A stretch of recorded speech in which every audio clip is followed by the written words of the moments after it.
Good morning.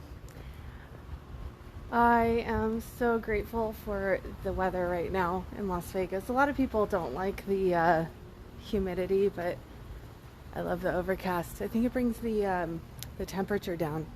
Otherwise, it would be over 100 degrees.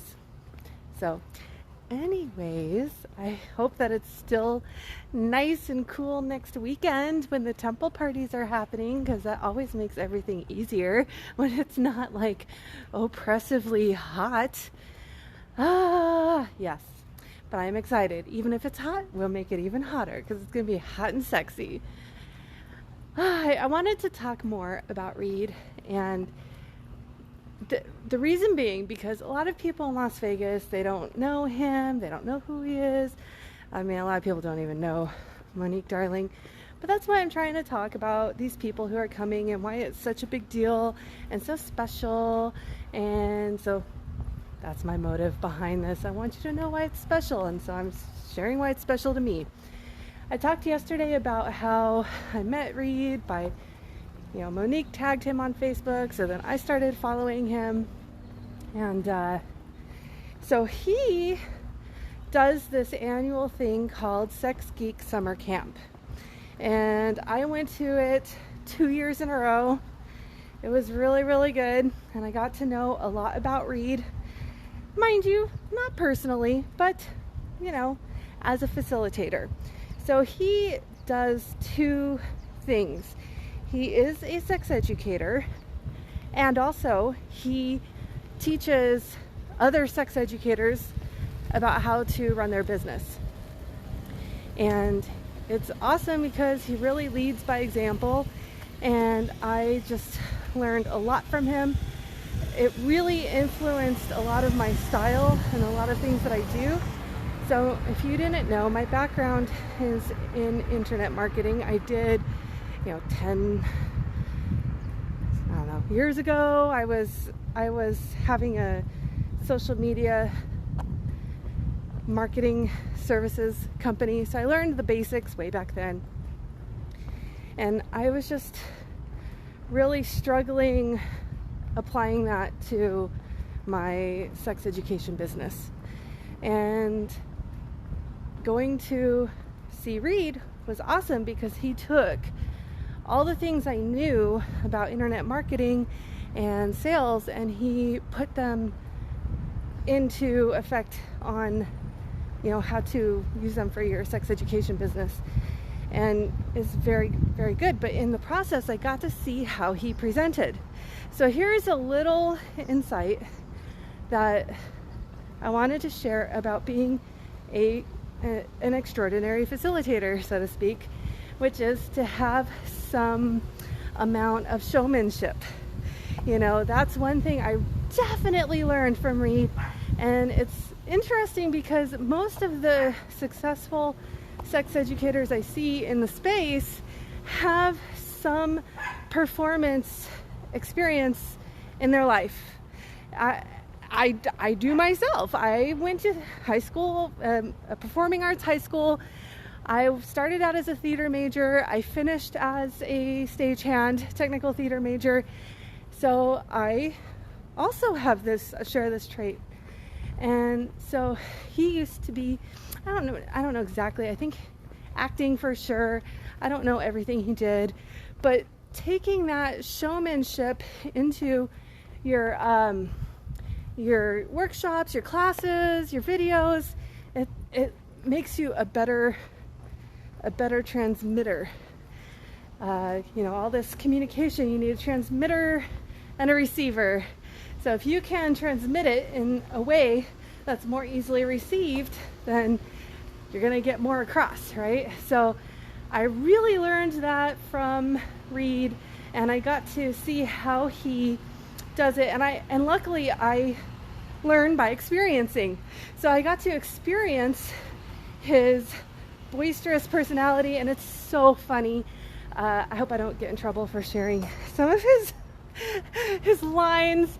He talks about how he is like a golden retriever on caffeine and he gets really excited, and so he's just like this tall blonde guy like bounding up to you with excitement. And it really gave me, I felt from watching him, I felt permission to also be fun and showy and playful and like all the things that might be too much, they were actually good and attractive. And so also there's one thing I do in my classes that I got directly from Reid, which I've tried a bunch of different things. I keep coming back to this one. The breath. Everybody take a breath, or take a deep breath, and everybody breathes, because sometimes in classes when you're doing workshops, everybody has to move around and then everybody starts talking, and that is something that really can eat up a lot of time. So when you're facilitating, that is one of the magical tricks of a good facilitator, is being able to, in my opinion, being able to move people in and out of different configurations, like dyads and triads and small groups. Being able to do that quickly and effectively, and and then I use it as a way for people to get to know each other. So I try to always put it so they're in different configurations with different people. That way, at the beginning of the class, you do a bunch of these exercises, there's no strangers in the class. So that's what I use it for. But every time you do one of these moves, everybody wants to chat. It's exciting, and also high sensation is going on. And one of the ways to dissipate that energy is by chatting and talking and making noise. So, which is, slows everything down. So you take a deep breath. And it's like every time you do that, everyone takes their breath and the room comes back to silent, and you can go on to the next step of whatever you're teaching. So that is super helpful. And he totally modeled that during the whole time during Sex Geek Summer Camp. What else? He is like painfully honest about himself and his shortcomings when he finds it useful. I'm sure there are other things behind the scenes that he doesn't share publicly, and I definitely have plenty of those myself. But in his teaching, he really talks about his shortcomings and incorporates it as an acknowledgement. So what do I mean by shortcomings? Well, when I was going to Sex Geek summer camps, what seemed to be top of mind for him was the idea of being privileged, having privilege by just being a white male in our society. And so he would bring that into the conversation, like whatever point he was giving or teaching, if it was appropriate, he would bring that in, like, oh, okay, I know this is what I've done, but it might be different for me because, of course, I'm a white guy and I have that privilege. So he showed me how to be humble, maybe is the way I would say it.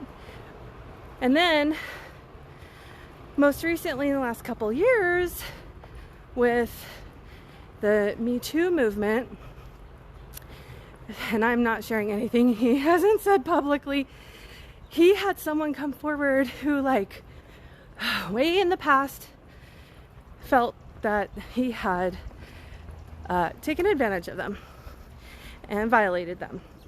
And then other people started saying some things as well. And there is a website where he outlines the entire process. So what he actually did, he took a year off of teaching and he did this restorative justice process. It was very intense, and it was a big deal because he's like, in this world of sex education, he's a big name. Almost everybody knows who he is. So for him to do this and not just like ignore it, sweep it under the rug, is very powerful, very intense. I don't know that I would have done exactly that same thing, to be honest. I really don't. But now I think he incorporates it, like it's right there on his bio, like on the events on Facebook. If I'll put the links in the events or to the events in the comments. And if you want to go click over there and see, you'll see he has a little blurb about that whole process. He puts it right out there, so there's nothing to hide. And so it's that even behaving like that is kind of an amazing teaching opportunity that he's taking advantage of. That's like super edgy, super fucking edgy, you know? So, I mean, I was accused of misconduct, but it wasn't in community, it was private. And so I talked about it with friends. I did a podcast about it once, but I really don't mention it because being accused is like so shameful, right? So anyways, enough about the sad stuff. So these are the things that I love about Reid. I love seeing his style. I get a lot out of it. It's very, I wouldn't say it's necessarily similar to mine, but there's definitely some similarities, some parallels. And also he was the fucking co-creator of Cuddle Party. And all the rules that they put in Snugglefest for the etiquette of the event are adapted from Cuddle Party. So it's like, wow, we get one of the founders of Cuddle Party to be here to go over the rules and like really transmit the spirit of those things to us. And it's like, I'm excited to see how they do it. I'm also excited to be better. Last time they were in town in the beginning of July, I was still like hurting really bad, and I had to like go lay on the bed during the rules. So hopefully this time I could stay in the room. I'll be able to do the stairs.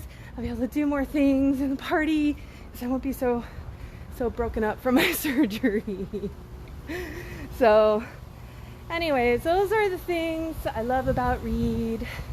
And yes, I have erotic fantasies about him. Who knows if he'll watch this.